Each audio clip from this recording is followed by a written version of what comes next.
Hello everybody, thanks for joining me today. I'm Jackie and I create mosaics using sea glass. And today I'm going to talk to you about the magic of mosaic.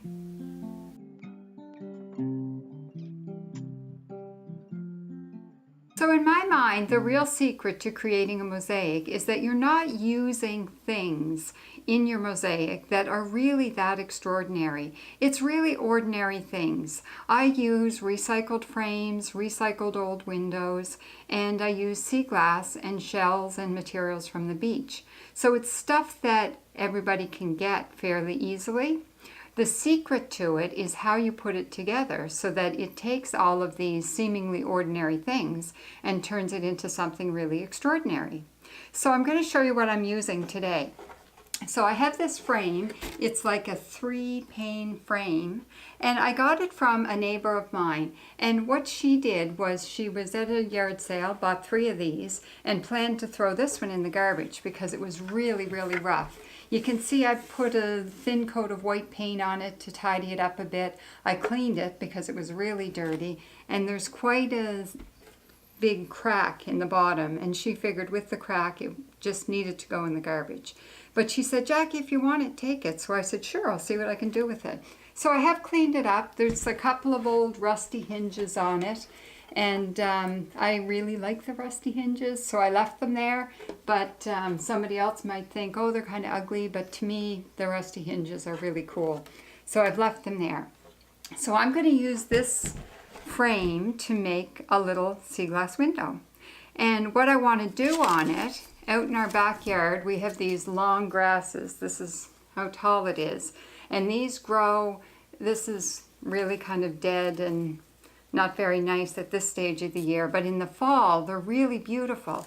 So I'm planning to, in the middle of this window, just draw a piece of this long grass, and then I'm going to use that as my pattern for my sea glass window. And what I'm using for materials, I have nothing extraordinary. I have a tray of brown sea glass. I have a tray of white sea glass. I have a tray of green sea glass, my 3 main colors that I always have. And I have a tray here with some different pieces. So on this tray, I have some aqua or seafoam colored sea glass.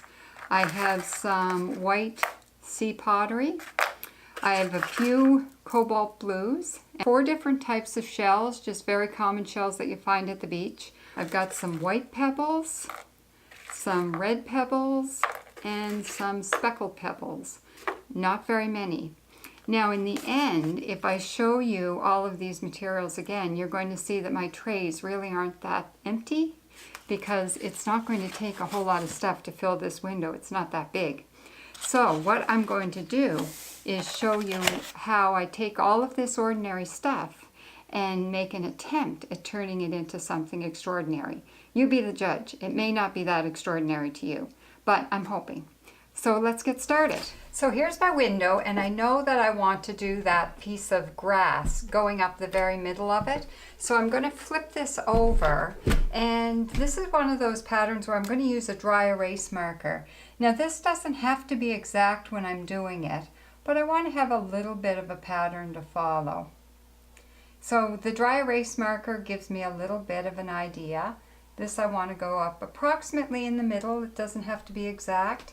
And I want a couple of long, these grasses have these long kind of stems or leaves. So I want a few of those going up as well. Not too many, maybe about 3. So that gives me a bit of an idea. Now the top of these grasses, what happens in the fall is you get all these straight lines of stuff sticking out at different lengths. And I'm planning to do this in brown, and what I'm going to do is put little brown pieces on end at the top to make this fan out really kind of neat like that. So I have 3 stems on the way up, or 3 leaves, a stem, 3 leaves, and all of these spiky things at the top.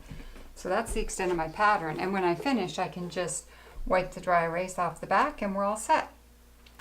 So I'm going to start at the bottom with some big chunky browns, and I'm going to look for pieces of sea glass that kind of will fit together. It still is going to read fairly solid as a line. So I want to do a couple of lines of brown at the bottom. So I showed you my tray of other treasures. I don't have too many of any of them, but what I'm going to do is put those in, and I'm going to make lines of those too as I go up. And I have to be conscious of the fact that I have this big crack here. What I've done is I've reinforced the back of the crack with quite a heavy line of silicone just to make it stronger.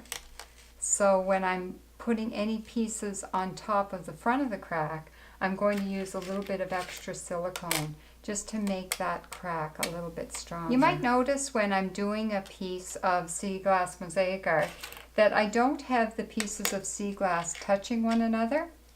What I do is I leave space around each piece of sea glass, and then what happens is that your eye will fill in the blanks.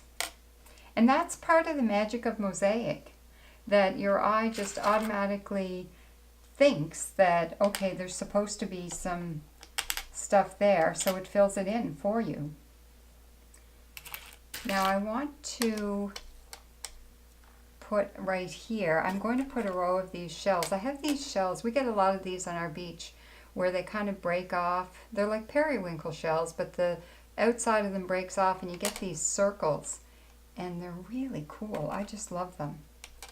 So I'd like to have a line of circles on each side of my stem. What I usually do when I'm starting a mosaic like this, especially at the bottom, is I'll put a bunch of pieces in place and then I'll go back and start to glue them in. So what I'm using for glue is this Quick Seal Kitchen and Bath Adhesive Caulk. I've tried a lot of different products for glue, and this is definitely my favorite. So you can see here that I'm working up from the bottom to the top, and I'm putting all of these rows here just to give that feeling of horizontal lines going up that will contrast well with the vertical line of the fall grass. So just to give you a bit of a close-up view here, I'm going to show you how I've finished the bottom part. And you can see I'm not trying to make the lines particularly straight. I'm trying to make them a little bit wavy and organic, kind of like it is in nature.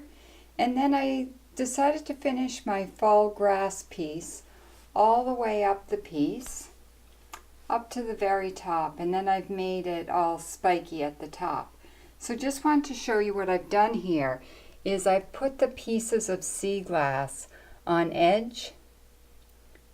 It just gives it a bit more dimension, and by the time I fill in with the rest of the sea glass, it will make them not stick out quite so far, but they still will have some dimension. But looking straight on, it gives you this perception of really skinny lines. So just to give you a bit of a close-up on how I get these pieces of sea glass on edge, I use pieces that have a straight edge. You can see I've picked out a couple here that I want to put at the end of this spoke. And I pick them up with my tweezers. And then I'm going to take my silicone and put a little edge of silicone right on the end, and then just stand it there. And the silicone will take a while to dry, but it'll be enough, put enough to hold it in place. And then I'll take another one, do the same thing, and then stand it on end. And then because it's hard to keep the silicone tidy doing this, you can see it. You can't keep it all hidden behind the piece of sea glass. So then you just take your little toothpick and clean off the silicone as much as you can. Don't clean too much. You'll have to see some because you just need it there to hold the sea glass in place this way. And let it set. And these ones here I did a while ago, so they're pretty set. They're sitting there pretty good.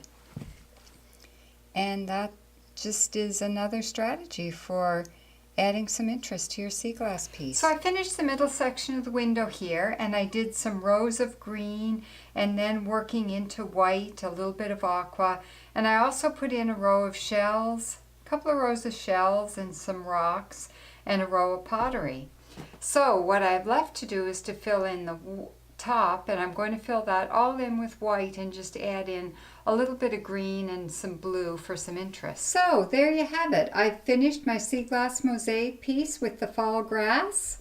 I've taken all those ordinary pieces of sea glass and shells and pebbles and created rows and rows of sea glass and pottery and little pebbles, and created this fall grass image on my old window.